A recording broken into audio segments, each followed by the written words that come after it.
Naglabas ng bagong arrest warrant ang gobyerno ng France laban kay dating Syrian President Bashar al-Assad dahil sa mga aligasyon ng mga krimen laban sa sangkatauhan. Ang warrant ay kaugnay na matagal ng sigalot sa Syria na nagdulot ng malawakang karahasan at humanitarian crisis.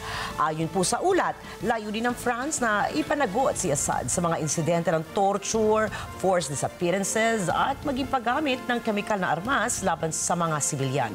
Ang hakbang na ito ay bahagi ng international na pagsisikap na mabigyan ng hustisya ang mga biktima ng digmaan sa Syria.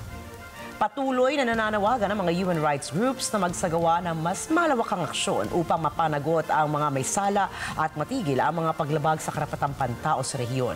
Ito na po ang pangalawang warrant of arrest na inisyu ng hukom ng France para sa dating pinuno ng Syria na pinatalsik noong unang bahagi ng December 2024 ng mga puwersang Islamist na Hayat Tahrir al-Sham o HTS.